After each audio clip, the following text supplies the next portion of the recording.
Gravando! Vamos lá! Ih, agora que eu vi, 17 horas e 9 minutos do dia 9, olha que coisa cabalística, 9 de junho de 2021. Cá estou, Gustavo Ribeiro de Vasconcelos, aquele que está à frente da GRV Música, Mídia e Entretenimento, a sua boutique global de música. E também empresa responsável pela realização de todas as edições até aqui do Prêmio Profissionais da Música, que está chegando próximo do encerramento da sua 6ª edição, que começou em 2020, mais precisamente no dia 1º de julho, e se aproxima do seu encerramento extraordinariamente 100% digital, nos dias 11 e 15 de agosto, se tudo der certo, e há de acontecer. Eu confesso a vocês que o motivo do meu atraso na live de hoje é porque todos os dias aqui pela minha residência, já que eu estou em home office, passa um carro vendendo pamonhas. Só que ele passa normalmente entre 15 para as 5, 10 para as 5, 5 para as 5 e às vezes 10 às 5.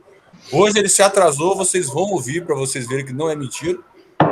Já ele passando aqui oferecendo pamonha, ou seja, vai ter uma breve interferência na nossa conversa.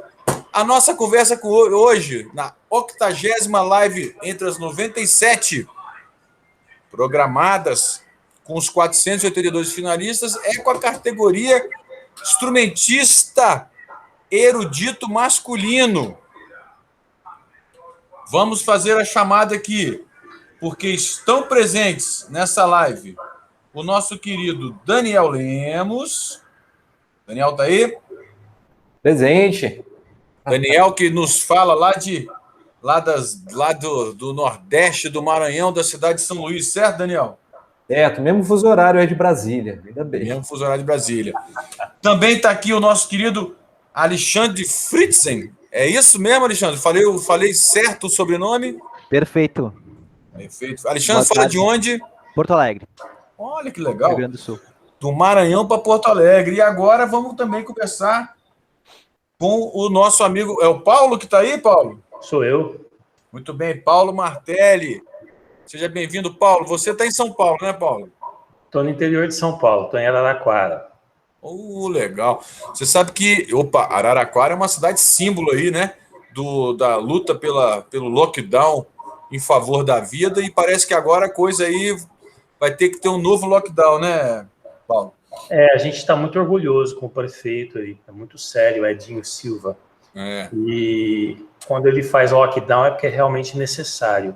Eu acho que a atitude dele é bem correta, bem coerente e muito séria.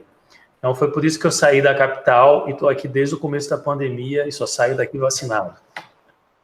Olha, eu te dou total razão, saiba você, não sei se algum de vocês, mas eu já tive o prazer e o privilégio de tomar a primeira dose.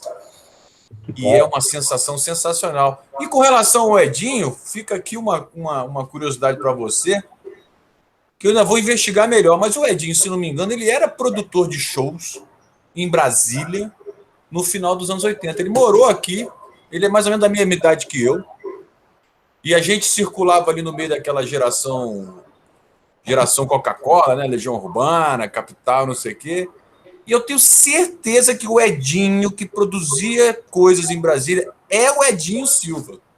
Tenho certeza disso. Um dia eu vou perguntar isso para ele. Ele é muito meu amigo, mas não tenho essa informação para te passar, porque desde que eu conheço ele, ele já era político, né? Então, ó, quando você for conversar com ele, assim, Edinho, posso fazer uma pergunta que me ocorreu aqui numa live que eu participei? Você trabalhava com produção de shows na segunda metade dos anos 80 em Brasília? Você me fala. Tá bom, vou perguntar. Tá bom? Não estão presentes por conta de agenda o Cláudio Cruz e o Douglas Passoni de Oliveira.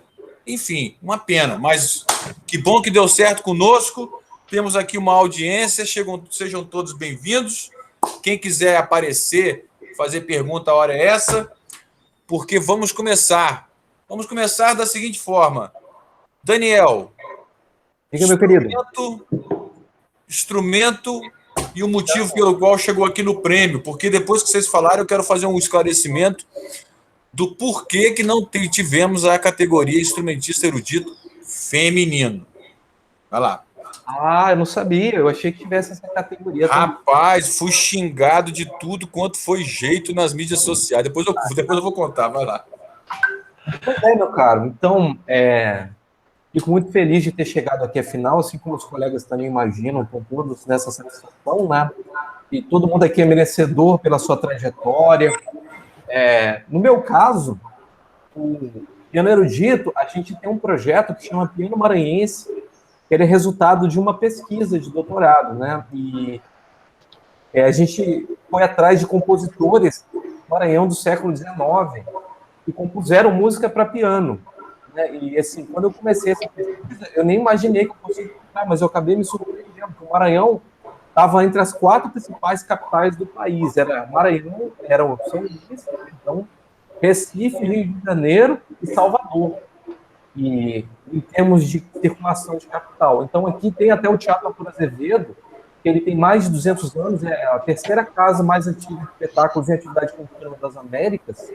E aí o que é interessante é que aqui teve essa circulação na década de 1950, trouxeram um compositor português, nascido na Espanha, Antônio Luiz Miró, que inaugurou essa trajetória da vinda das companhias líricas italianas e tal. Então, é que teve uma efervescência cultural aí. O Maranhão chegou a ter um dos maiores públicos do Brasil, né? E o que a gente viu no século XX, depois que teve a abolição da escravatura, que era muito dependente da mão de obra escrava, e aí foi uma derrocada total, que acho que vocês até conhecem a história aí, né?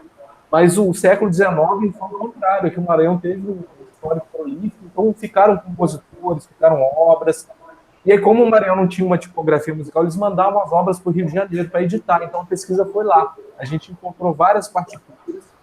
E aí, o projeto Piano Maranhense foi a gente editar essas partituras, tocar, né, obviamente, estudar, e a gente montou um repertório aí de 65 minutos e saímos tocando pelo Brasil, né? A gente conseguiu apresentar esse repertório em 11 estados, conseguimos também apresentar no interior do Maranhão, aí eu botava o piano digital no porta-mala do carro e ia embora para o interior. A gente se apresentava em praça, no lugar que tivesse.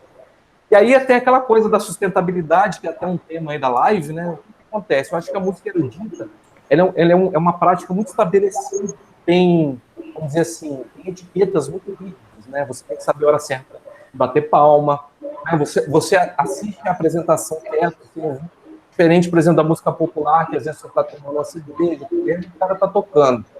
E aí o que a gente fez? A gente, no sentido de aproximar essa música das pessoas, a gente aboliu essa etiqueta, levava o piano para qualquer lugar, tocava em bar, em restaurante, em tudo, e assim, mas sempre falando para as pessoas, isso aqui é parte do que a gente viveu, é parte da nossa cultura. Né? Aí eu vou... essa questão da sustentabilidade, eu acho que a música erudita, às vezes, ela se fecha muito, como ela tem uma prática muito sólida, então ela se fecha muito nos seus ambientes, as salas de textos, os auditórios, e a gente tem que aprender, no caso, eu vou comparar mesmo, aprender com o exemplo da música popular, que a música popular está sempre indo atrás das pessoas, é rádio, televisão, ela não escolhe lugar para acontecer, ela acontece onde tiver, independente da estrutura que tiver, então a gente incorporou um pouco disso no nosso projeto, a gente poder levar a música para as pessoas e falar, ó, isso aqui é parte da nossa história, parte do nosso passado, você precisa conhecer. Né? Então, basicamente é isso. O que a gente fez agora em 2020, com a pandemia, a gente começou a fazer lives, né? Mas assim, o projeto continua mostrando essa música aí para todo tipo de pessoa. Né? Beleza. Vamos agora passar aqui para o nosso querido Alexandre. Peço desculpa ao Alexandre, porque o primeiro a entrar acho que foi o Alexandre, quando eu vi aqui. Mas, enfim, resolvi começar extraordinariamente pelo Nordeste do nosso querido Daniel, possivelmente porque estou com o Daniel na cabeça aqui, porque amanhã nós vamos divulgar os workshows e ele é um dos workshows contemplados. Como é que é o nome do seu workshop mesmo, Daniel? É captação de áudio no piano, acústico. Exatamente. Né? Eu peço desculpa, eu atrasei. Eu vou ver se envio para vocês logo aqueles que pediram um vídeo na horizontal, na vertical, né? Até dia 20 de junho. Tá, tudo bem. Mas eu vou fazer logo aí. Alexandre Fritzen, de Rocha, diretamente de Porto Alegre. Tá frio aí, Alexandre? Mais ou menos. Pra gente não tá, né? Mas a gente teve uns dias frios por semana passada e tal.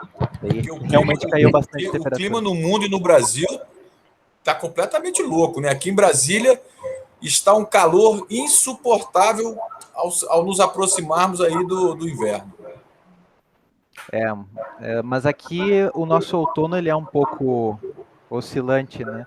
Então a gente tem dias que nem a gente teve no final de semana passado, foi dos 32 aos 12, mais ou menos, né? Então isso pra gente não é incomum por aqui. Mas hoje tá um pouco mais amena a temperatura. Não tá quente, né? Mas tá mais ou menos amena. Mas me apresentando aqui um pouco, né? Eu sou pianista e organista, né? Misturando esses dois instrumentos que são muito parecidos e muito diferentes ao mesmo tempo, né? A interface é a mesma, ou seja, esses botões, né, dispostos dessa forma, mas o que acontece, né, atrás do instrumento é muito diferente, né? Que o piano ele trabalha com martelos batendo em cordas e o órgão trabalha com máquinas produzindo vento para tubos, né? Mas de todo modo acredito, né, que a história que eu posso contar aqui, esse ano eu estou completando 30 anos de música, então comecei muito jovem, né? Deve ter começado no berço, né? Com essa carinha aí, né, Miriam? Obrigado, mas quase isso, com 5 anos, né? Iniciei o percurso e, né, segui uma vida acadêmica e acredito, né, pelo que eu vi na história do prêmio, que é o primeiro organista a concorrer nessa categoria. Né, que acredito que ainda não tivesse tido o órgão de tubos. Mas, enfim, nessa minha trajetória, tentei sempre ter um trânsito bastante híbrido, né? Então, eu estou na categoria erudito, mas eu não divido a música assim, né? Eu gosto mais de falar que eu faço música e já trabalhei desde banda de rock até concerto, recital de música de concerto, né? Fiz doutorado em órgão, né? Então é um repertório bastante restrito à música de concerto. Mas então minha trajetória se divide um pouco nisso, né? Num recital um pouco mais voltada, um pouco não, né? Totalmente voltada à música de concerto, com um enfoque mais na música do século XX e XXI, né? Principalmente de música brasileira. Mas também muito trabalho com repetição ao piano, com coros, né? Que daí eu tive uma trajetória no grupo Meninas Cantoras de Nova Petrópolis. Agora atuo no coro juvenil do Moinho UX também. E também, né, dentro da Universidade, né, de Caxias do Sul, que é a universidade que me acolhe nesse momento. Com umas parcerias também nesse ano que eu tô como professor convidado na Universidade Autônoma de Hidalgo, no México. E na Universidade Eduardo Madub de Moçambique, né? Então, que legal. aproveitando, né, esse Modlane, desculpe, aproveitando esse momento, né, difícil que a gente está vivendo para tentar fazer essas conexões que a gente talvez não pudesse ou não olhasse dessa forma, né, para esses alcances que a partir do ano passado a gente começou a olhar mais, né, e poder talvez levar um pouco mais a nossa música e o que a gente, né, consegue compartilhar com os outros e aprender, principalmente, né, para diferentes lugares, né, sem tanto essa fronteira geográfica que muitas vezes nos impedia. Né? Muito bom. Mas eu acho que é isso, Gustavo. Vamos então agora passar para o violão, né? O violão dessa figura que se chama Paulo Martelli, que está aí à frente do movimento violão, que é de São Paulo, que tem aí a nossa querida Shirley Riga aí, que colabora, nossa amiguinha aqui de muitos outros carnavais, que sempre prestigia e participa do Prêmio Profissional da Música. Seja bem-vindo, Paulo. Tudo Obrigado. bem por aí em Araraquara, né? Tudo bem. Boa tarde a todos os concorrentes. É um prazer estar aqui. Parabéns pela realização do evento. Eu sei o quanto é difícil a gente realizar um evento, né? Eu estou à frente ao Movimento Violão há 18 anos, é um projeto enorme. E então, parabéns ao Prêmio Profissionais da Música por estar realizando esse evento ainda num ano crítico, né?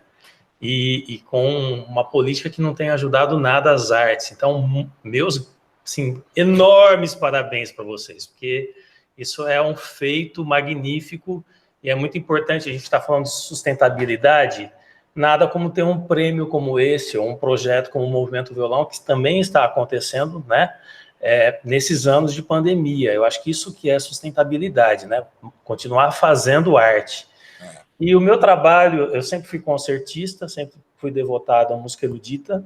Eu morei nos Estados Unidos 10 anos, eu fiz Juilliard School, eu fiz Manhattan School of Music, e nesses 10 anos eu desenvolvi uma carreira bem intensa e forte, fora do Brasil. Quando voltei para cá, vi que tinha uma lacuna na sala de concerto devotada ao violão. Então eu criei o projeto Movimento Violão, o qual é um marco na história do instrumento, né? São 18 anos, nós temos mais de 100 programas gravados que estão no Sesc Digital, na plataforma, é só entrar lá. E tudo isso eu produzi ao longo desses 18 anos e, paralelamente, eu desenvolvi um trabalho sobre a obra de Johann Sebastian Bach, nesse violão, que é o alto guitar, ou violão de 11 cordas.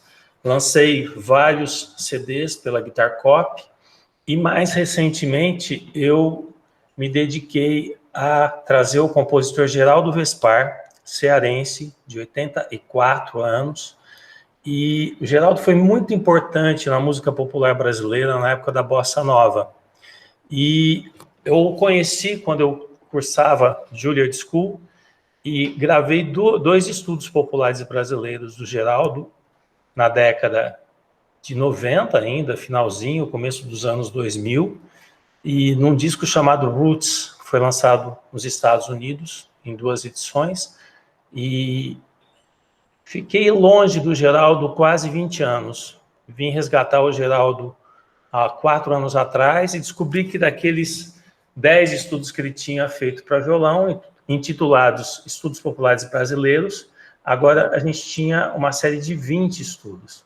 Então eu resgatei todas essas partituras, gravei para Guitar Copy, com uma visão bem erudita, né, lendo a partitura categoricamente, embora os estudos populares brasileiros são ritmos brasileiros, como samba, choro, calango, funk, e esses estudos agora estão sendo editados por coincidência. Daqui uma semana ou 2 está saindo o álbum pela Guitar Copy, que eu revisei e digitei, e estou trazendo para o mundo do violão essas partituras inéditas desse grande compositor que foi produtor da Clara Nunes, do Caetano Veloso, do Elis Regina.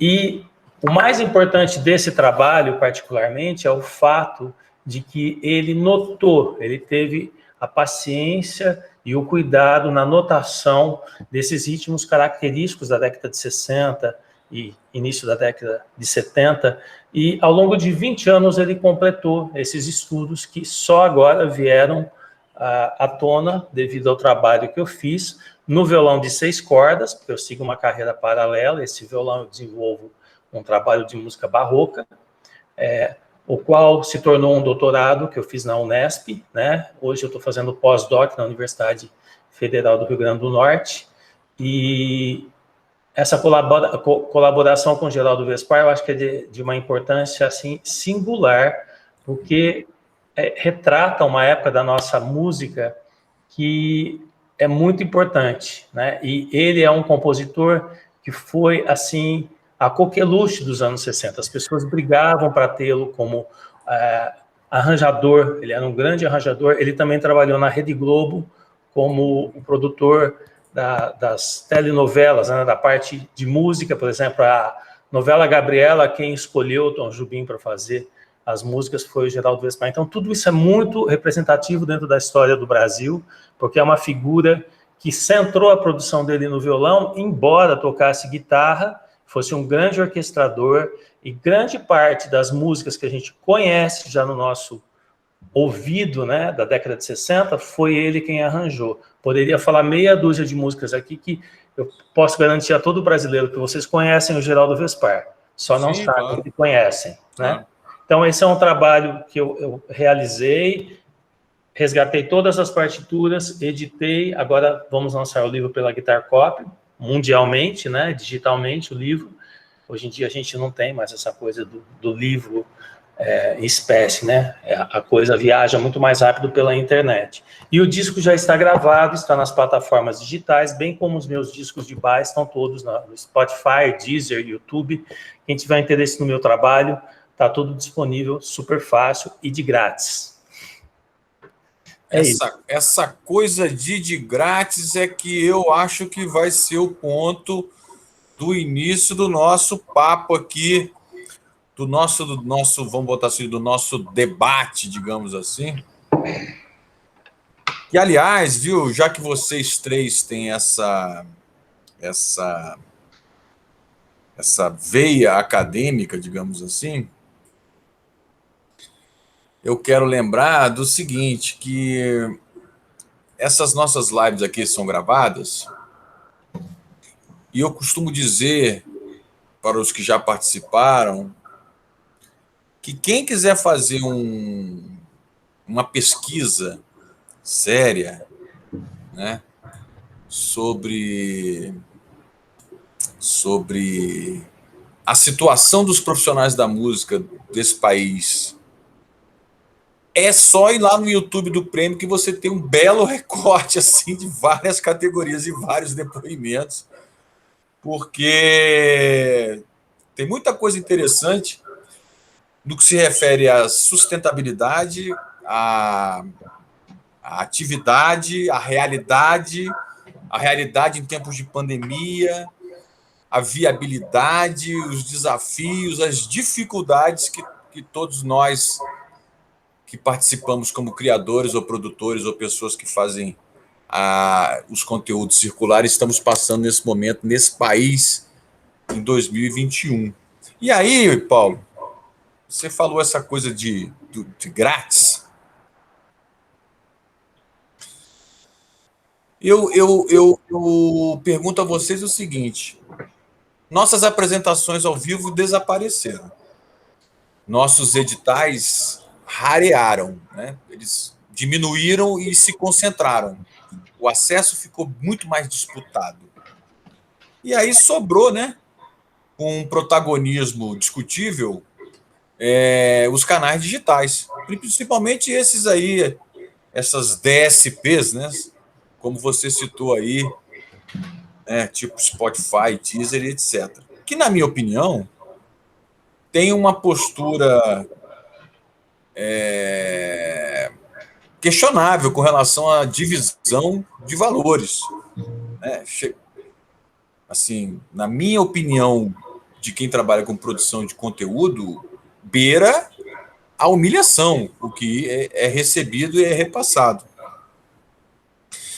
Então, quando eu vejo você falando assim de grátis, eu entendo que assim não é porque você não entende o valor da sua realização e a de todos aqui. Mas para alguns isso pode ser uma estratégia, isso pode ser uma forma de aproximação e etc. Mas independente do que seja, do que os instrumentistas eruditos estão sobrevivendo além das aulas, ou seja, do que se refere ao tráfego dos seus conteúdos no ano de 2021, na pandemia, considerando as ferramentas que nos sobraram? Era essa a pergunta que eu queria fazer. Qual é a ordem para quem? A ordem é quem levantar a mão primeiro. Bom, aí. Então tá. Então eu acho que eu vou responder, porque parece que você dirigiu a pergunta a mim. Não. Eu dirigi para todo. Assim. Só peguei quando você falou de grátis. Aí. Esse de grátis, ele é meio jocoso, irônico, né? Porque eu acho que hoje em dia você é meio que levado a a disponibilizar o seu trabalho nas plataformas digitais, porque chega num ponto que o seu CD, o seu DVD já não vende. Quem tinha que comprar já comprou. Hoje em dia as pessoas não têm nem aonde tocar o CD, que é uma coisa que virou museu, né? Eu ainda compro o CD. E quem coleciona, como eu faço, acaba comprando os CDs que são interessantes. Eu continuo comprando, né? Então, assim, depois de algum tempo, se você não disponibiliza o seu material nas redes sociais, ele acaba não sendo visto, porque a nova geração, a molecada, né, como a gente diz, eles vão para o Deezer, vão para o Spotify. Então, você tem que se adequar. Né? Como que você se mantém no mercado de música erudita? Você percebendo os fluxos e indo na direção daquilo que está acontecendo. Né? As séries de concerto, por exemplo, eu toco bastante no exterior, tive concertos cancelados na pandemia, agora as coisas estão retornando, já obtive resposta que os concertos que eu tive cancelados em 2020 vão ser retomados, provavelmente o ano que vem. Então, existe um movimento que você faz paralelo a colocar o seu material nas redes sociais, né, no canal do YouTube, nas plataformas digitais. E hoje em dia isso é uma coisa de praxe para o músico. Se você não faz isso, você acaba perdendo espaço. Então você tem que saber qual é a movimentação do momento e você tem que se adequar muito rápido. Né? Por exemplo, estamos em pandemia, tem que dar aula pelo Zoom, pelo seja lá o que for, você tem que aprender tudo isso, aprender a distribuir o seu material pelos meios que estão se apresentando. E essa alteração, essa coisa de sustentabilidade da arte, ela vai ser cada vez mais rápida. Os meios vão mudando mais rápido e você tem que se adequar. Como eu estou no mercado há muito tempo, sempre vivi de concerto no exterior e tenho o movimento violão e tenho uma atividade intensa acadêmica aqui no Brasil, eu estou sempre percebendo onde que estão esses movimentos. Por exemplo, a disponibilidade que eu criei para as pessoas que são o meu público, de ter esse material no YouTube, no Spotify e mesmo no Deezer, é muito recente. Eu tive uma resistência a isso. E hoje eu vejo que é um caminho que você tem que trilhar, porque as grandes gravadoras estão fazendo isso e é um meio de você divulgar o seu trabalho. Então, assim, esse de grátis, ele não é de graça para nós, porque reverte em trabalho de outras maneiras, né? Mas é uma coisa que é insolúvel, você tem que ir no fluxo do mercado, em como está acontecendo, senão você acaba perdendo a viagem. É assim que eu vejo. Muito bom. E vamos lá, quem quer mais falar sobre essa sustentabilidade em tempos de pandemia? Sim. Quer falar, Alexandre? Se não quiser, eu posso falar. Tanto faz. Quer começar, Daniel? Pode ser, pode ser.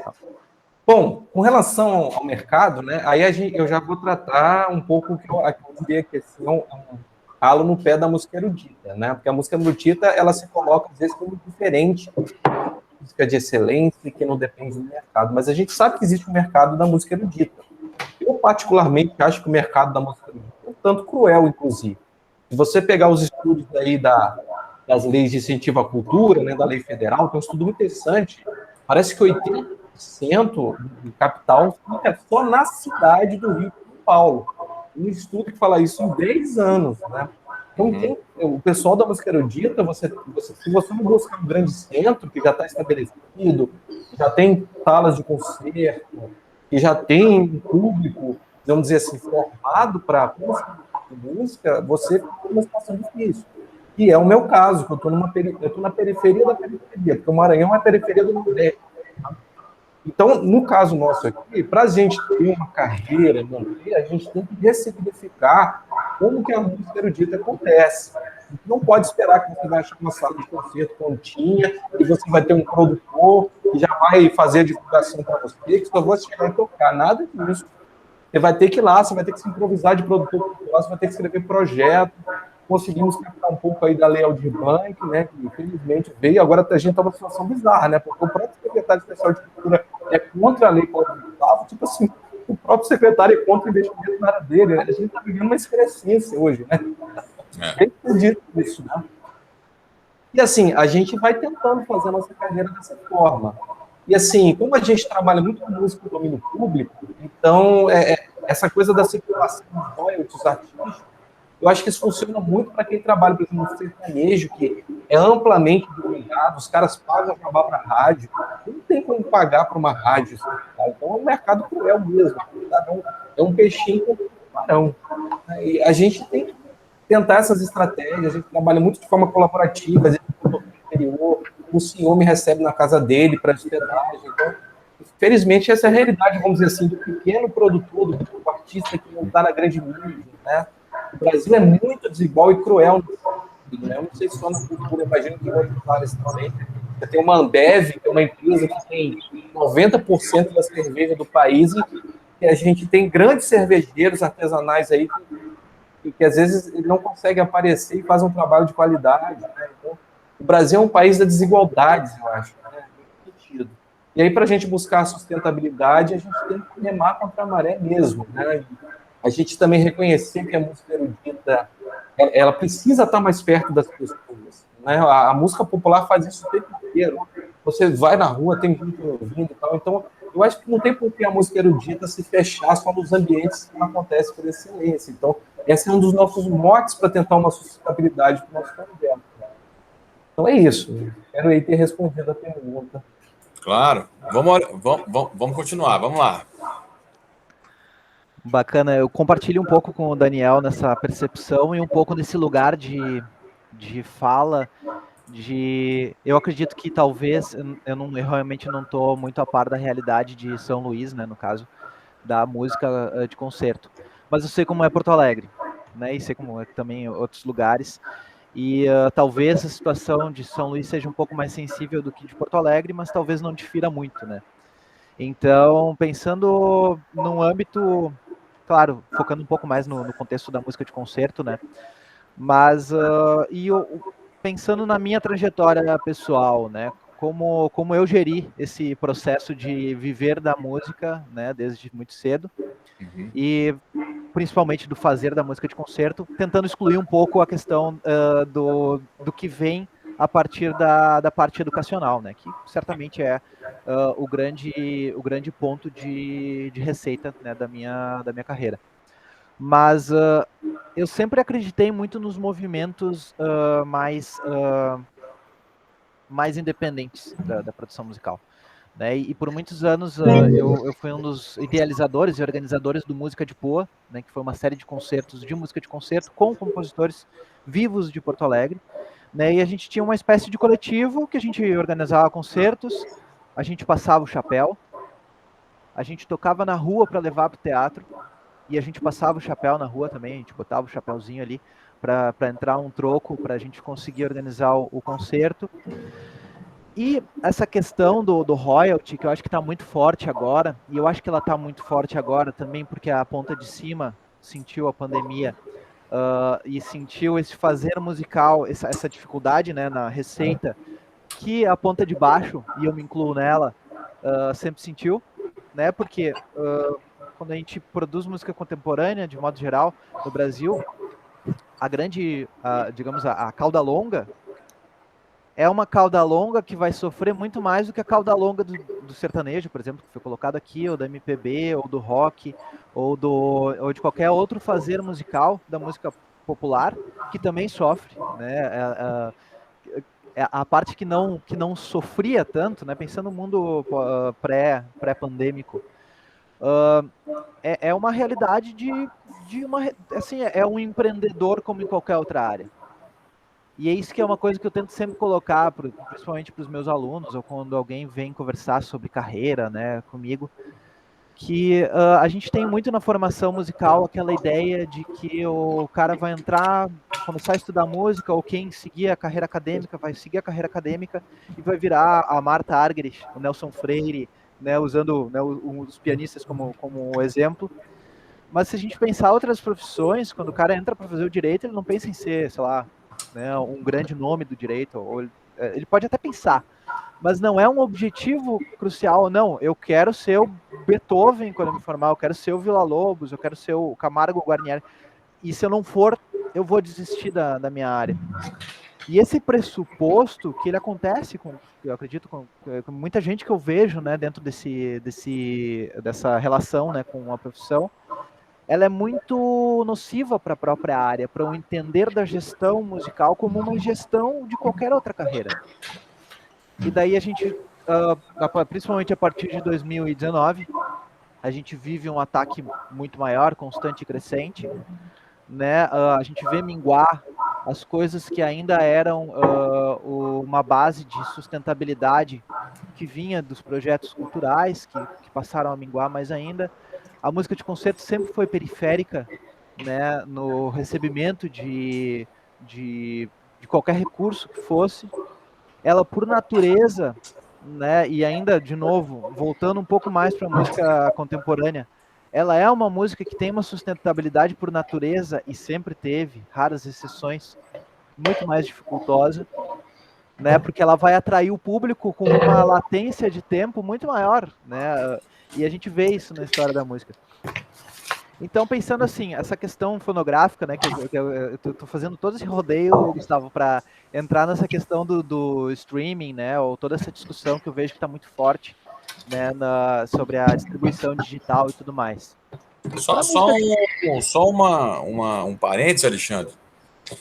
Quando você diz que é discussão muito forte, realmente é, mas é que é o seguinte, né, bicho? É que assim, chega a ser assim, meio. Como é que eu posso falar para você? Chega a ser assim, meio frustrante para nós, que somos criadores e produtores, reconhecer e admitir, né, o protagonismo de uma ferramenta que usa os nossos conteúdos para trabalhar para ela gratuitamente, na grande maioria das vezes, através dos seus mecanismos de inteligência artificial, e não necessariamente são efetivamente lojas que estão dispostas a exibir conteúdo musical, e sim utilizar os nossos conteúdos para maximizar suas relações com anunciantes e assinantes. Totalmente. Mas eu concordo plenamente com isso. Mas, assim, um caminho que eu entendo como um pouco mais interessante para fugir um pouco desse influxo que a gente nota da Santíssima Trindade do streaming, né, o Spotify, o Deezer e o iTunes, né, e eu estou fazendo uma despropaganda deles, por isso que eu estou citando os nomes.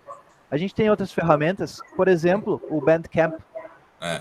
Bandcamp eu posso lá pôr, eu quero que o meu disco custe $10, mas tu podes ouvir o meu disco gratuitamente. Agora, se tu quiser levar para casa, né, o meu encarte ali, que talvez tenha as minhas partituras, né, que talvez tenha algum informe melhor, tu pode contribuir comigo. Porque eu não coloco as minhas músicas no Spotify. Eu tenho músicas minhas no Spotify, mas por outros projetos que eu fiz. Mas eu também não critico quem ponha, obviamente. Lógico. Porque é onde as pessoas estão ouvindo música. Né? E, de novo, é algo que é aquela coisa que nem era TV ou rádio. As pessoas têm um costume de consumir em determinados sítios, né?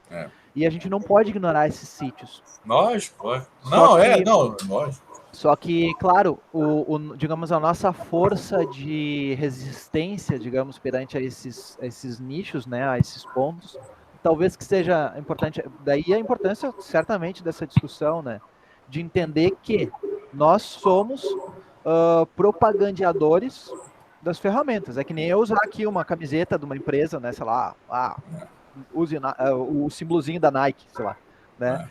É a mesma coisa, eu tô ali usando o símbolozinho do Spotify, tô usando do Instagram também, mas eu não tenho como não usar o Instagram. Eu escolhi não usar o Spotify em certa medida, mas é uma escolha minha, e por um lado ela é burra, na minha opinião. Mas eu não tô necessariamente dependendo disso, por exemplo, com o meu fazer de música de concerto. Quando eu faço uma música mais pop, o assunto é outro, digamos assim, né? E eu perguntei isso para vocês três, inclusive a Iria Rocha quer fazer uma pergunta, eu acho. Eu perguntei isso para vocês três porque, assim, se já é pouco rentável no ambiente popular, no ambiente de concerto, de erudito, eu imagino que seja pior ainda, entendeu? E concordo com você, viu, Alexandre? A gente não pode negar e não participar das poucas coisas que nos restaram, talvez. Mas já não é a primeira live que a gente toca nesse assunto, e a grande maioria das pessoas que participam, elas realmente estão incomodadas com o que elas têm de volta da exposição mundial das suas músicas, entendeu? Bom, vamos abrir aqui uma pergunta para a Iria Rocha, que levantou a mão ou não ou já deslevantou a mão? Acho que já deslevantou. Muito bem. Bom, posso continuar então? Eu tenho assim uma grande curiosidade do dia a dia de um instrumentista erudito. Quando eu vejo o Paulo aí com esse super instrumento, quando eu vejo aí o Alexandre com essa frota aí de teclas atrás dele, quando eu vejo aí o Daniel com seus livros, com seus workshops, com essa história toda de doação, dedicação à música e etc. Com a janela aqui atrás, né? Eu não tô nem com o instrumento. Eu sei que assim vocês dedicaram a vida ao instrumento. E me parece que todos vocês são gratos às suas escolhas e felizes pelas oportunidades que tiveram. Mas não é uma caminhada muito solitária? Um cara que é um instrumentista de excelência. Como é que é, Paulo? Conta aí pra gente que eu que sou um cara muito do ambiente popular, de coisa de banda, né? Mas assim, ser um cara, um concertista, é uma coisa de muito, muito em outro patamar, né? Como diria Bruno Henrique do Flamengo. Vai lá. Bom, você disse que a gente escolhe essa carreira. Eu acho que quem realmente é músico, seja popular ou erudito, não escolhe nada. Nasce para isso e é escolhido, né? Eu não sinto que eu escolhi música. Desde que eu me conheço por gente, eu amo música, é a coisa que eu mais amo na minha vida. E aconteceu de eu ter um irmão que tocava violão e a minha família já tinha essa tradição de ter o instrumento, né, em casa. E eu iniciei aprendendo piano. Como no interior é muito difícil, naquela época era muito difícil achar professores de piano, eu acabei tendo que optar pelo violão quando a professora mudou. Sim, tem a sua solidão, né? Você tem que se dedicar horas e horas. Como é que é a rotina? Você levanta, toma banho e é como se você fosse trabalhar. Pelo menos para mim é assim. Eu tomo banho, tomo café da manhã, eu tenho horário, eu tenho disciplina.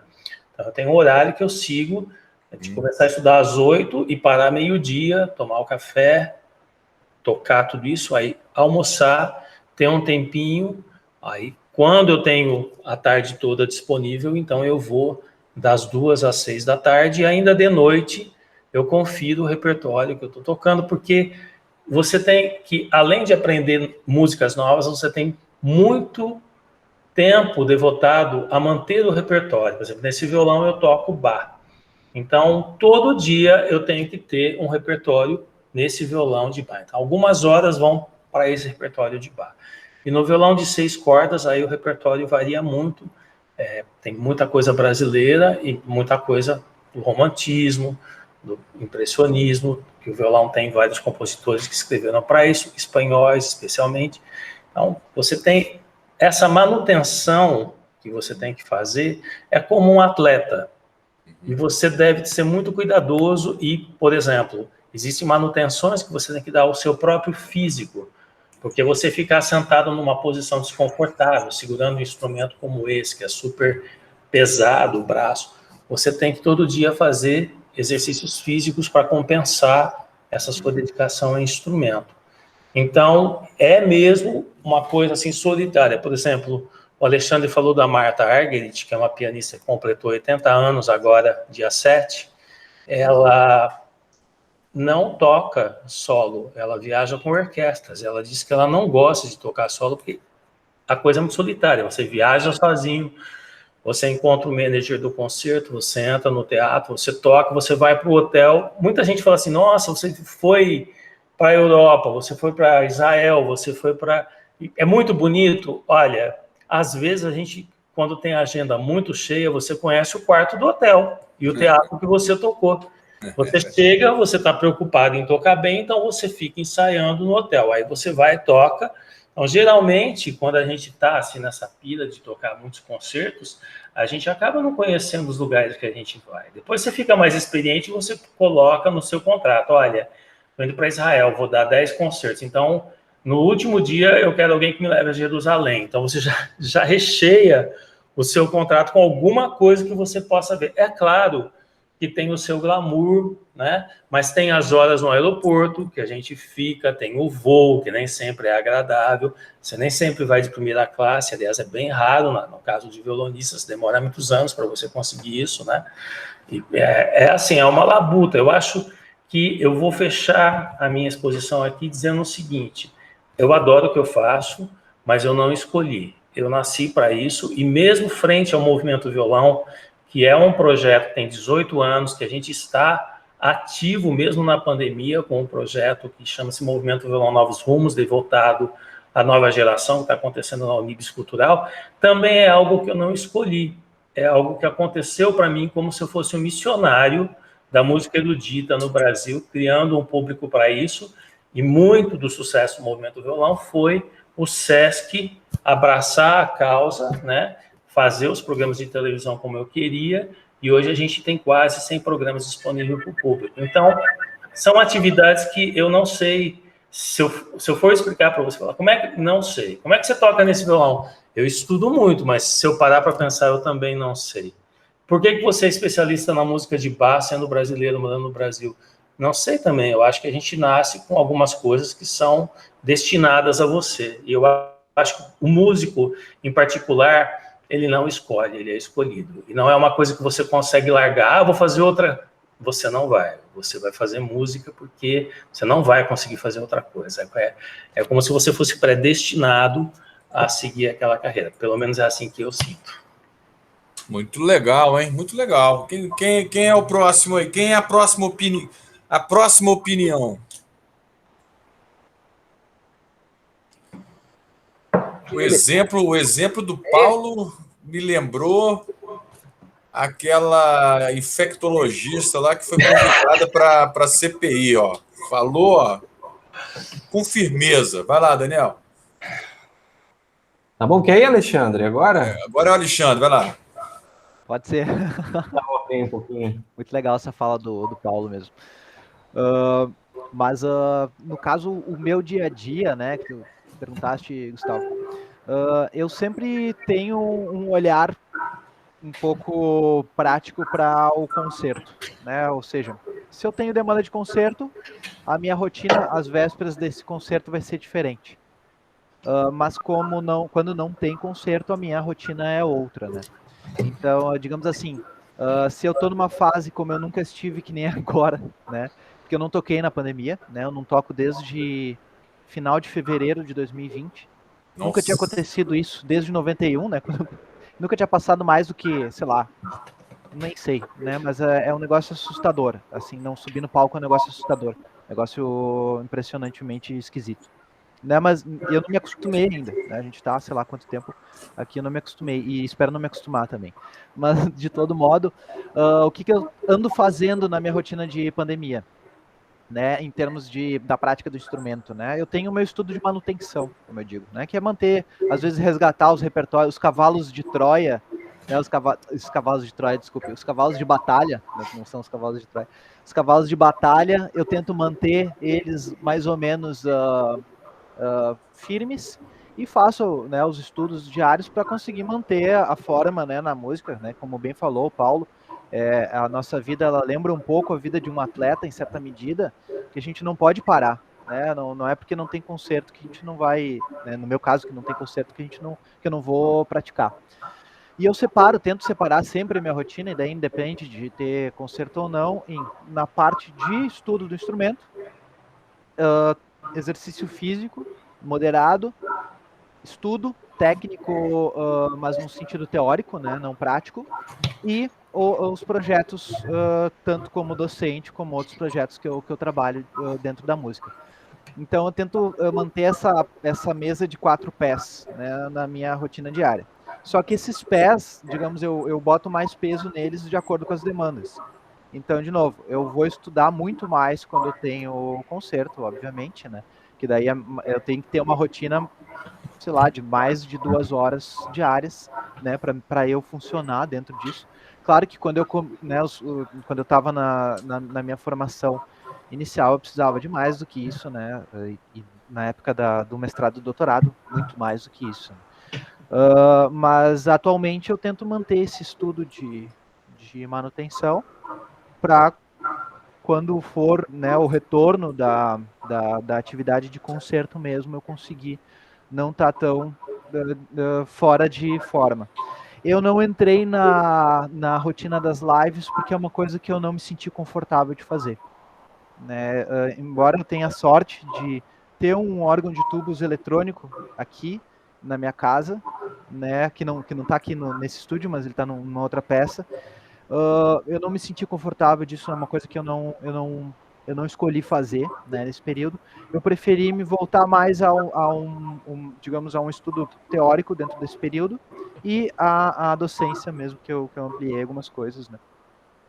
Mas basicamente é isso. Essa é a minha rotina, né, dentro do meu contexto.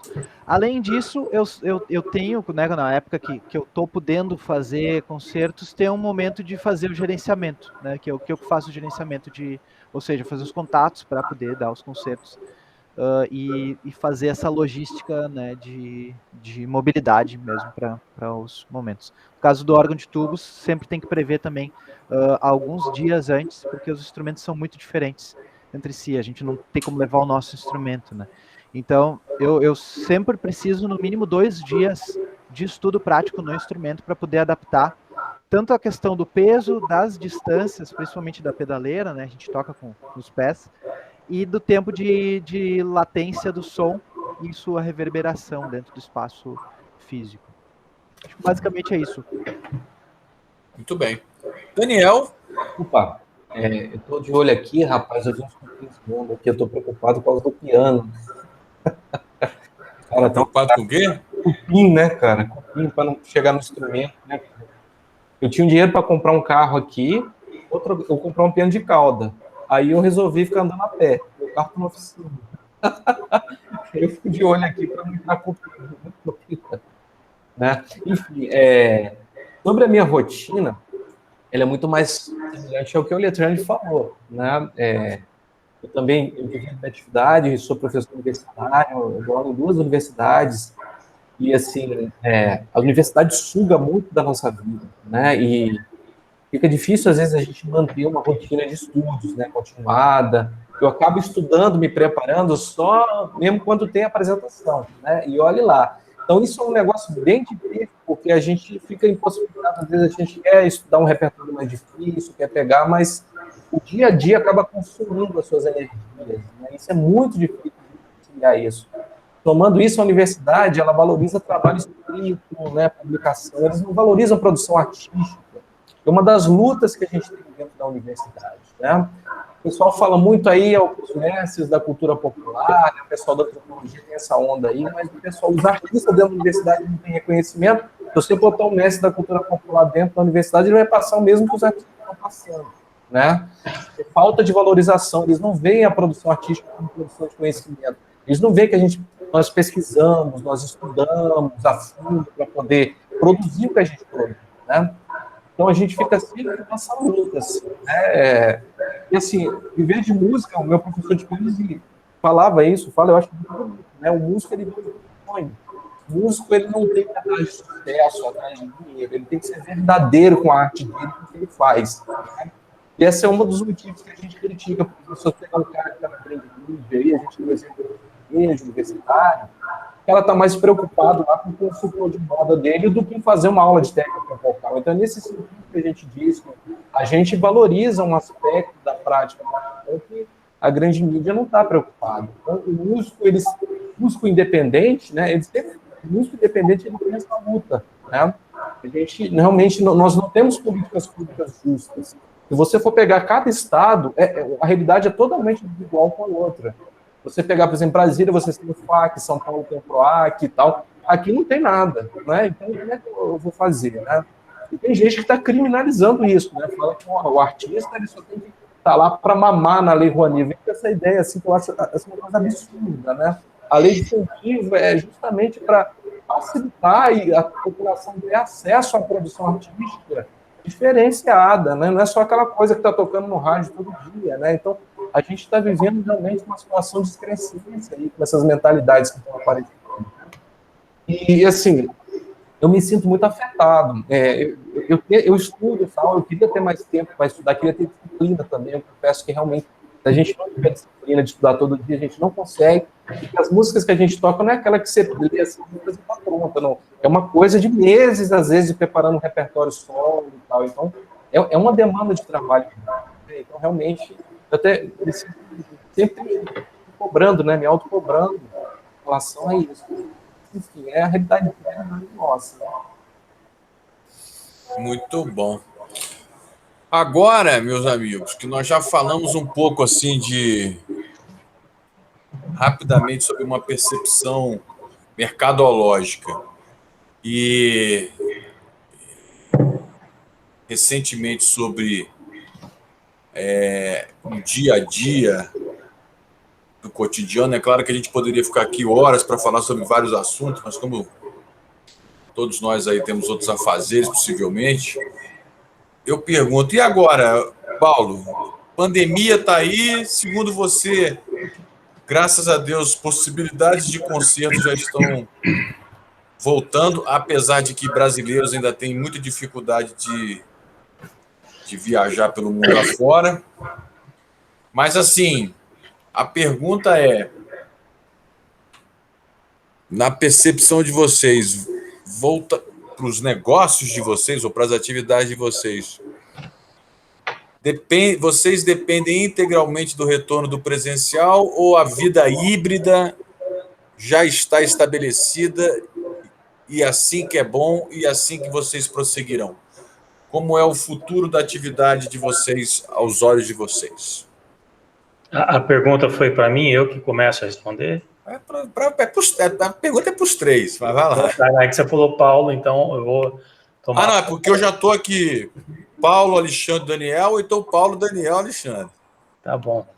Olha, eu acho que essa experiência que nós estamos tendo com o presencial e o não presencial, muitas atividades que a gente estava acostumado a fazer presencialmente serão mescladas, mesmo depois que passar a pandemia, que a gente tomar as vacinas, né? Eu acabei de saber hoje que eu vou tomar a vacina agora dia 16, porque foi antecipado aqui no estado de São Paulo, então vai ser possível. Eu estou sem sair, literalmente, acho que eu sou o cara mais, assim, neurótico, né? Com a coisa de me proteger, né? O Fábio Zanon me chamou para dar aula no Festival de Inverno de Campos do Jordão 2 dias atrás, eu não sabia que eu ia tomar vacina.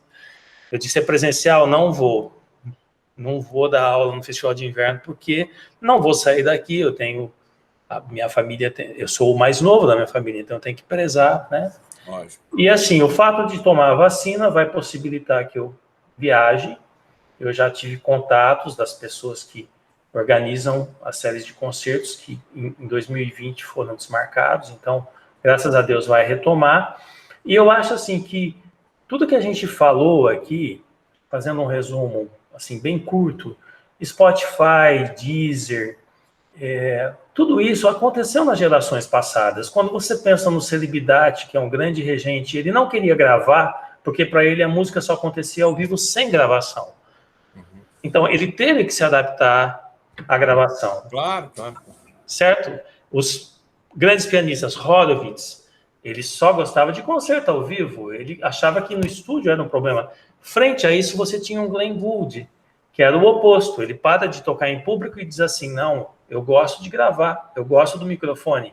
E hoje a gente tem muitas gravações dele, com muito cuidado, muito requinte no estúdio, que eu acho que é o que a pandemia faz a gente refletir. Como que a gente pode produzir, apesar de estarmos em guerra? Eu sinto que eu estou no meio de uma guerra. Então, eu tenho estudado muito, eu tenho mantido uma rotina. Eu acredito que nós vamos ter concertos presenciais a longo prazo. Primeiro com uma plateia menor e depois aumentando conforme o domínio da ciência sobre a pandemia for aumentando. Por enquanto, nós temos uma vacina que cobre X, mas daqui a um tempo nós vamos ter uma vacina que cobre Y. Mas nos Estados Unidos, os meus amigos me contam que lá já estão andando sem máscara. Em Israel já faz tempo que está assim. Israel é outro problema, é a guerra. O que está acontecendo é que nós vivemos num país com um governo precário, né? Nós temos um líder que, em termos de tudo, não só de arte, é uma negação. E, infelizmente, quem acreditou nele, votou nele, hoje em dia tem que refletir se foi uma escolha certa, né? E isso afeta a todos nós, porque ele é anti-arte, ele é anti-tudo, anti-vacina, anti-vida, e a gente está vivendo o nazismo no Brasil. Então não dá para a gente ter uma noção exata do que está acontecendo no primeiro mundo. Mas como eu trabalho muito lá fora, eu quero crer que as coisas já estão caminhando lá. Pelo menos são as informações que eu tenho recebido dos meus amigos que moram fora, meus alunos que estão dando aula lá fora. Então, tudo isso que a gente está vivendo hoje, eu tive que aprender a mexer no Zoom, eu acho que a gente tem que ser positivo. Nós aprendemos muita coisa que a gente, em tempos normais, não iria aprender. Claro. E mesmo a relação que nós temos com os meios de comunicação, as mídias sociais, eu acho que a gente tem que ser mais positivo, porque milhões de pessoas ouviram o meu trabalho através do Deezer, do Spotify. Poxa, eu não ganho dinheiro através disso? Não, mas esses CDs também não vendiam. Então, eu gosto, Gustavo, de pensar mais positivo, porque se a gente não for positivo, a gente não vai chegar a lugar algum. É assim que eu penso. Está muito nebulosa a situação para a gente? Está, especialmente no Brasil. Música erudita, a gente tem que criar público. Para o seu trabalho, no caso de quem trabalha com projetos grandes, como eu trabalho com o Movimento Violão, eu sei o que é formação de plateia. E essas plataformas digitais que a gente tem, o Instagram, eles ajudam se você souber usar. Então, eu não sou totalmente desfavorável. Eu acho que a gente tem que olhar para isso com olhos mais positivos e aprender que as coisas estão em mudança. Assim como teve quando surgiu a gravação, muitos artistas não queriam gravar. Muitos artistas não queriam gravar para televisão, ou quando surgiu o filme preto e branco para o filme colorido, ou o filme sem som com o filme com som. Eu sou a favor da tecnologia e eu acho que a gente tem que observar muitos movimentos. Qual é o movimento que está sendo feito agora? Paralelo a isso, eu sou muito tradicional na manutenção da minha arte, eu estudo todo dia, dando aula ou não dando aula, porque hoje eu sou professor substituto da Unesp, eu dou aula na Universidade Federal do Rio Grande do Norte, mas isso é uma atividade que eu adoro fazer, eu gosto de dar aula, tenho alunos excelentes, adoro ver a carreira deles desenvolver, mas a minha relação com o meu instrumento, com a minha música, com o meu fazer música, não muda. Eu preciso tocar todo dia como eu respiro. É assim que eu vejo a minha relação. Então, eu acho que, resumindo, muito do que a gente aprendeu vai continuar. Vai ser possível fazer aulas pelo Zoom, é uma coisa que a gente vê que parcialmente funciona, pode ser até melhorado no futuro. Então, muita coisa que você fazia ali ao vivo não vai ser necessário mais. Live, eu fui contra o início das lives, porque eu vi muitos amigos meus fazendo lives de graça, e eu não sou favorável a tocar de graça, não com tanto de trabalho que eu tenho. Então, eu fiz uma live recentemente para o Instituto ING de Porto Alegre, eles me pagaram muito bem, e isso me possibilitou chamar uma equipe que veio aqui, transmitiu com uma grande fidelidade a minha sonoridade, porque eu via lives feitas sem esmero, porque começou tudo muito rápido e as pessoas sem saber onde vai parar. Eu acho que live é uma coisa bacana, desde que seja bem feita, de que seja feito com equipamento, que faça com que a sua música chegue com um som bacana, uma imagem bacana. É um meio, e eu não vejo isso com depreciação, não. Eu vejo que a gente pode somar tudo isso. É claro que a apresentação ao vivo tem um sabor, mas hoje em dia a gente sabe que a live também tem um sabor, e isso não vai sumir. Então, quem gosta ou não gosta, que se acostume, porque a gente está enfrentando uma realidade de amplitude frente à música, não só erudito. Eu sou músico erudito, mas frente a qualquer tipo de música. E esses meios que se abriram para nós temos que usá-los com inteligência. É isso que eu penso. Não, é por aí mesmo. E acrescentaria 3 coisas aí dentro da sua fala, sabe, Paulo? Uhum. Primeiro, número 1 é o seguinte. Essa coisa da repetição do modelo, conforme você falou no início, é exatamente isso. A gente se acomoda. De uma certa forma, o consumo de música, ou o consumidor de música gravada, principalmente, ele é um cara manipulado, no bom sentido da palavra, pelos engenheiros eletrônicos. Quem historicamente define a forma como você consome música gravada são os engenheiros eletrônicos, lá do Telefunken, passando pelo japonês do CD, passando pelo seu Steve Jobs e o seu iPod, até chegar agora. Mas o modelo, eu concordo com você, ele segue uma lógica semelhante. Na minha opinião, uma lógica que acentua a cada evolução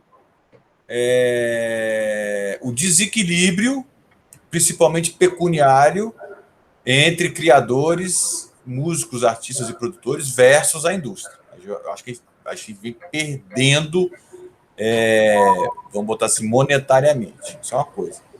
A outra coisa, eu usaria até o exemplo do livro do Nelson Motta para ilustrar o que você falou. Porque eu, Gustavo, sou totalmente...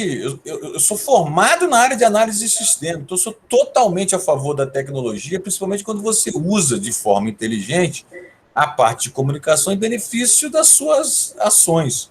Eu, por exemplo, né, sei que havia um mundo na música há 25 anos atrás, dominado no Brasil pelas multinacionais do disco, que diziam o que a gente ia consumir.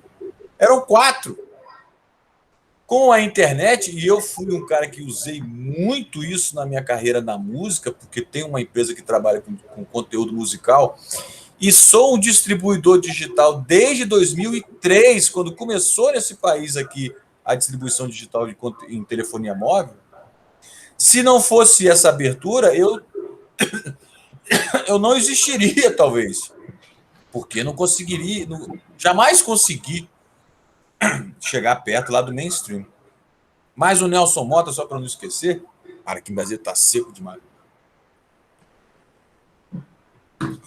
O Nelson Motta, que é um jornalista de 77 anos de idade de música,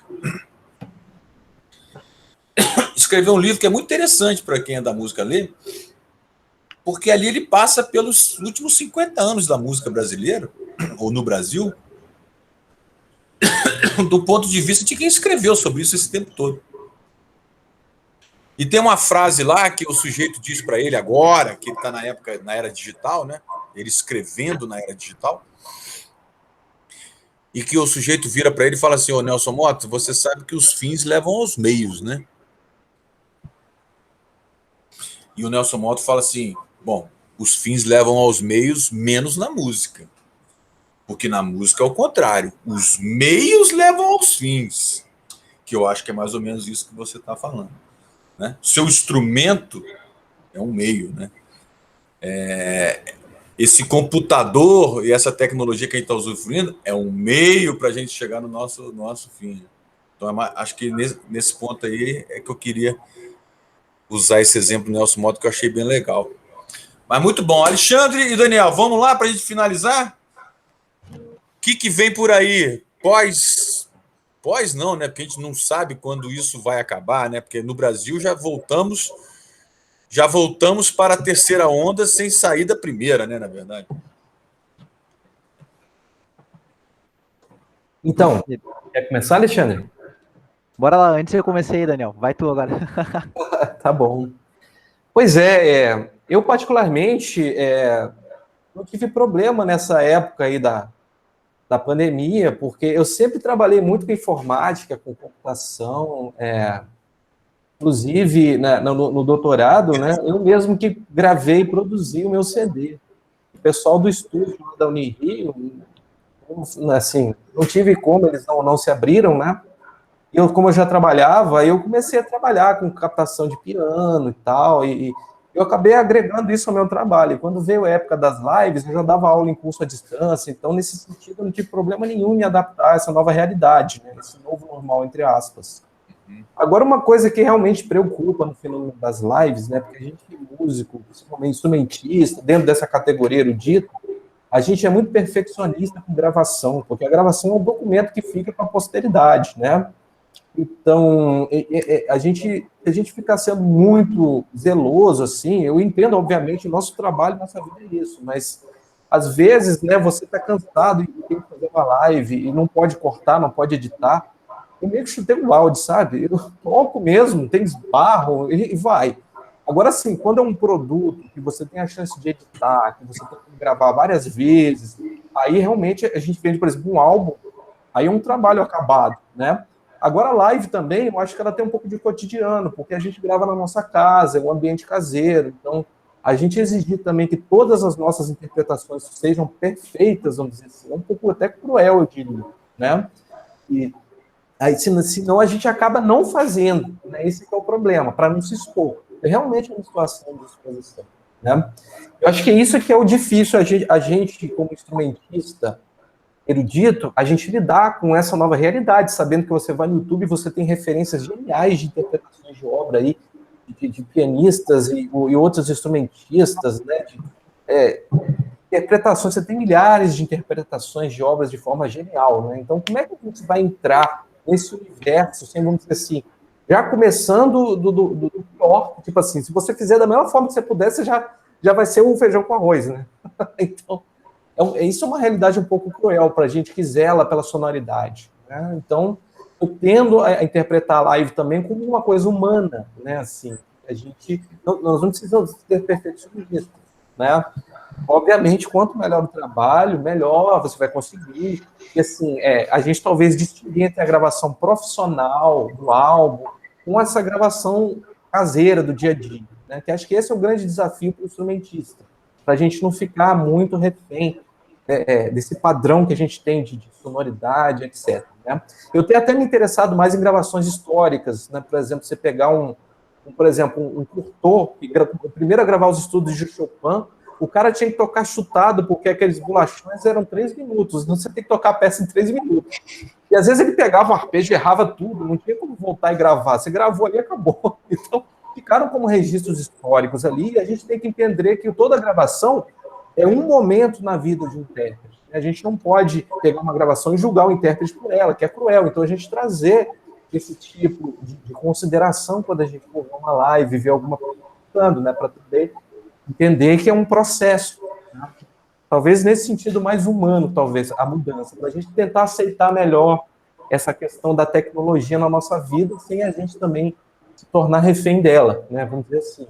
Né? O músico está além disso, né? Vamos dizer assim. Então é isso aí. Muito bom. Vamos lá. Meu amigo Alexandre. Vamos lá, então, mas muito bacana, né? Os pontos de vista, né? Concordo com ambos. E acrescento, talvez, que eu acho que o conceito de fruição da música, ele tá num outro lugar, né? Quando a gente fala da live. E ele tá num outro lugar também quando a gente fala de uma live de abril de 2020 para uma live de abril de 2021, por exemplo. Porque eu acho que o contexto da live, pensando na performance artística, não num contexto de aula, né? Porque eu acho que são lugares bem diferentes. Mas a live em abril de 2020 era aquela novidade, era aquela coisa, que legal, nossa, eu quero ver isso aí, eu quero consumir. Em dezembro, muita gente tava tipo, não aguento mais, sai pra lá, não quero ver isso. Porque fica quase que um dualismo entre a gravação do DVD e aquela live que foi feita, que está com algum problema de transmissão e tal. E muitos espectadores vão assistir muitas vezes a live depois. E o espectador, assim como quando a gente trabalha com fonograma, né? Ele não sabe o que é a gravação, ele não sabe o que está no processo, né? Quando a gente trabalha também com trilha sonora de cinema, ele não sabe que quando ele está assistindo um filme, todo aquele efeito sonoro que ele está recebendo não está no filme, né? Pensando, né, viajando um pouco na questão do Foley do cinema, mas de novo voltando para o nosso fazer musical. O que eu penso a respeito disso, né? E o Gustavo ensaiou aquela perguntinha do como vai ser o ano que vem, né? Como vai ser o segundo semestre, como vai ser o depois, que a gente não tem como responder. Eu acredito que, obviamente, a gente não tem como responder, mas eu acredito que o lugar das coisas vai se transformar para um outro lugar que ainda não há, né? Então, o consumir a arte, ele não vai ser esse consumir da arte que a gente está vivendo agora, né? Que é essa arte de adaptação que agora em 2021 está começando a ter um lugar próprio, né? É um lugar próprio que o fazer artístico ele está sendo assim, porque ele está começando a nascer assim também, né? Filosofando um pouquinho aqui, né, sobre esse conteúdo artístico mesmo, mas eu acredito que a gente ainda não, né, de um modo geral, a gente ainda não se encontrou, talvez esteja falando por mim, mas pensando na cena musical brasileira e talvez expandindo um pouco para fora, a gente ainda não se encontrou porque a nossa sociedade não se encontrou também nos fazeres todos, nas rotinas todas, né? Então, essa instabilidade na fruição de todas as manifestações artísticas está confusa, porque os projetos eles estão sem uma perspectiva que a gente tinha antes. Né? Eu planejava, ano que vem eu quero, sei lá, ano que vem eu ia para a Letônia no ano que vem, né? De fato. Eu iria de novo fazer um concerto na Letônia, não sei se eu vou fazer. Mas se eu soubesse, eu já estaria planejando isso, né? Mas eu não sei, mas eu também não posso negar que pode acontecer, né? Mas e se não acontecer? Ou e se acontecer? De qualquer modo eu tenho que lidar com isso. E de qualquer modo eu tenho que lidar com essa incerteza de talvez entender que eu deva me preparar muito para fazer algo que eu não sei o que é, né? Ou seja, e assim que eu estou tentando lidar também nesse período, né? Que é me preparar, estudar, manter o estudo do repertório, estudar coisas que antes não estudava, aprofundar um pouco mais o estudo de música e tecnologia, que é algo que eu leciono música e tecnologia, mas de todo modo é algo que eu me interesso e estou olhando por uma perspectiva que eu não olhava antes, né? Então eu acho que isso vale para todos os setores, talvez, do fazer artístico, né? Alguns eu acho que talvez estejam levando um pênalti maior, por exemplo, o teatro, né? Que talvez dos ramos artísticos tenha levado, né, um pênalti muito, muito violento, mas também se renovou, está fazendo de outra forma, e quando faz, compete com o audiovisual, porque não é audiovisual, é teatro, mas não deixa de ser audiovisual. Então, acho que todas essas dúvidas, né, que elas permeiam, né, o dia a dia do músico e o dia a dia do artista, de modo geral, elas pertencem a esse nosso 2021 da incerteza, né? Então, de fato, acho que o pensamento reativo, né, da gente olhar, como o colega Paulo comentou, o Daniel também, da gente olhar para frente com essa perspectiva de eu vou manter fazendo o que eu acredito, né, e tentar olhar com um olhar positivo e contribuir da maneira que eu consigo, né, com esse fazer, sendo sincero, né, ao que eu faço, que, né, é o que eu sou, né, porque na arte é assim. O que a gente faz não é só o que a gente faz, mas é também o que a gente é, né? Certamente. Meus amigos, 18 horas e 27 minutos no dia 9 de junho de 2021. Eu gostaria de tirar um retrato aqui, digitalmente falando, antes de encerrar, e de avisar aqui ao nosso amigo Paulo e Alexandre que nós estamos fazendo um filme. Um filme que tem uma pergunta. A pergunta é: o que é ser profissional da música? Eu vou botar aqui minha câmerazinha para tirar uma foto. Vamos lá, tirar, vamos lá, sorrindo. Ah.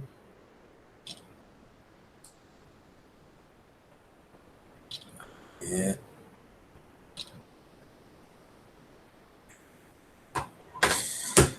E vou anotar o que pensavam os meus amigos finalistas da categoria erudito sobre o que é ser profissional da música. Podemos fazer uma frasezinha assim bem curtinha? Vamos lá? Quem vai primeiro?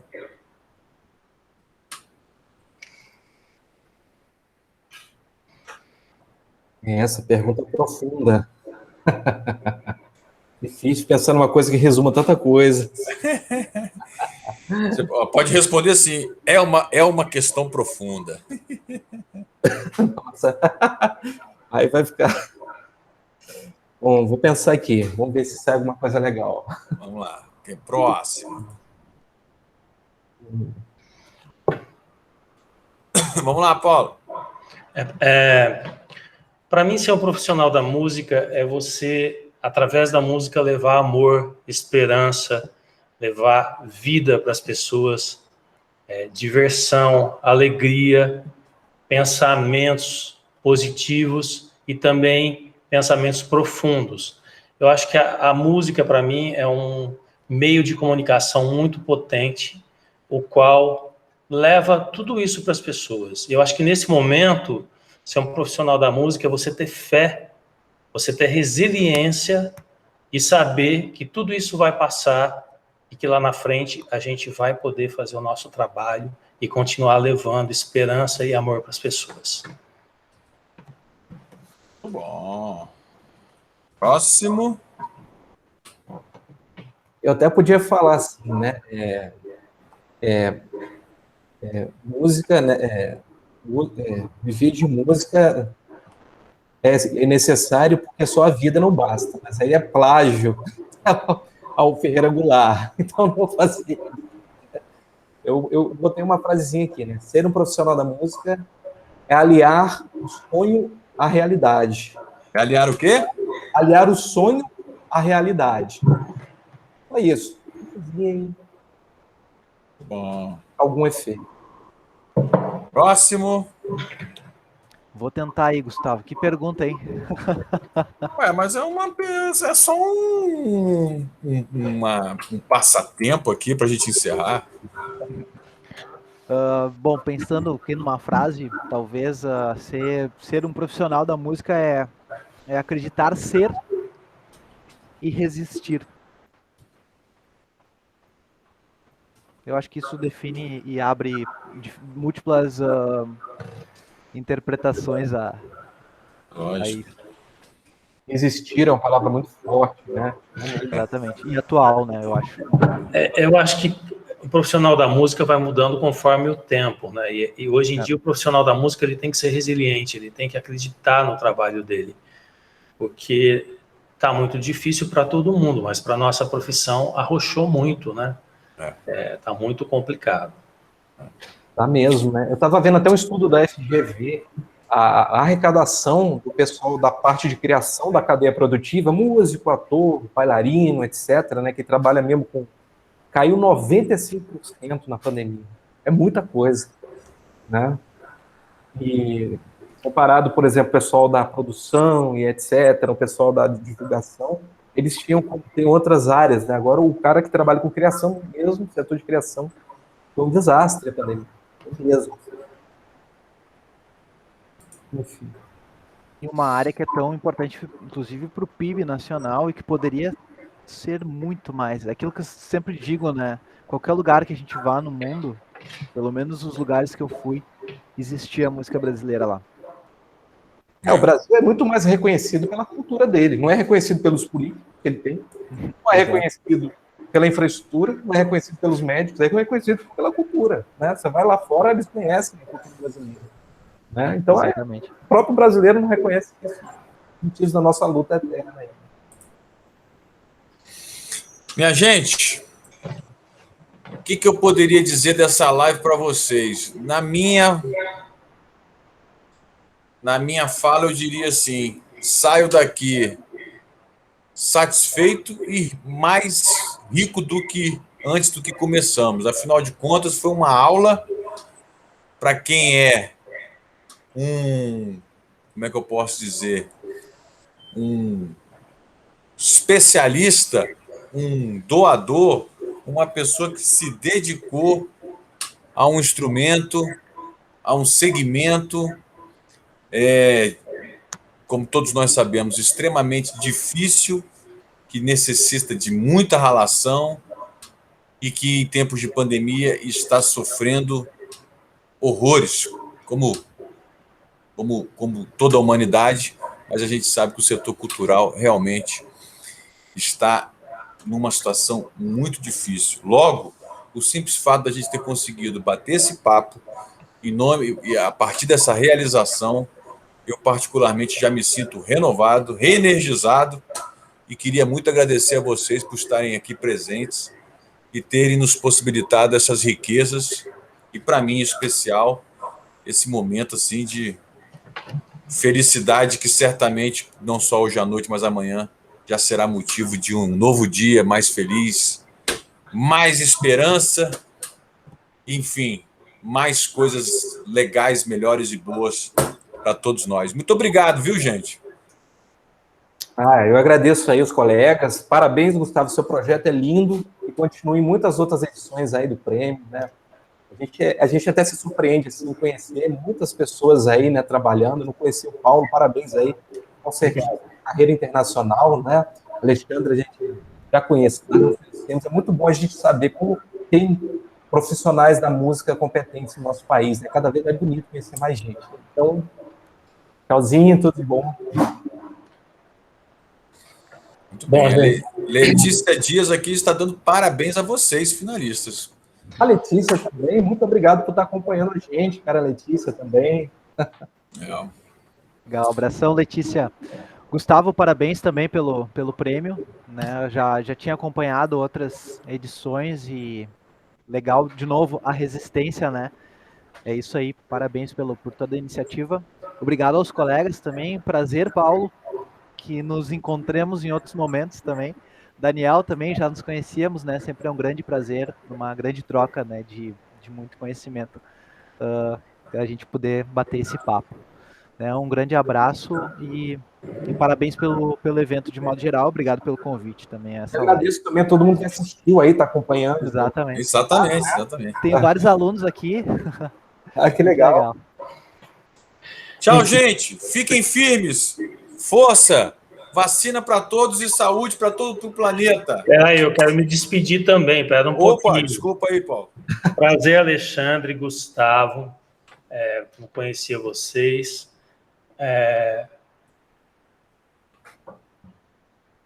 E o Daniel, né, que não estava aparecendo o nome aqui. Boa sorte para vocês. Gustavo, parabéns pela sua resiliência, por estar fazendo esse projeto acontecer no meio da pandemia. É muito importante isso para a nossa cultura. O Brasil carece de eventos como esse. Então, parabéns para toda a equipe da PPM e para todos vocês que estão aqui acompanhando, para todo mundo, para vocês aqui que estão participando também. Que Deus proteja todos vocês e abençoe vocês todos e traga muita saúde e muita coisa boa para vocês. Um grande abraço. Muito bom. Vivam os finalistas da categoria instrumentista erudito masculino. E eu esqueci. Essas categorias todas do prêmio, elas precisam pelo menos ter 3 inscrições. Lógico, a gente quer ter muito mais. Que não foi o caso do instrumentista erudito, foram mais. Mas o feminino foram só 2. E aí com 2 não dá. E aí, quando é assim, conforme já reza o nosso regulamento, a gente, infelizmente, exclui a categoria. Rapaz, o que falaram mal de mim porque eu fiz a exclusão dessa categoria nas mídias sociais. Falei, gente, deixa eu me explicar o motivo. Aí, quando me explicaram, aí parece que eu fui absolvido digitalmente. Mas, ano que vem, vamos persistir na categoria instrumentista erudito feminino também, tá bom? Maravilha. Tchau, gente. Grande abraço. Prazer imenso. Tudo de bom. Um abraço, pessoal.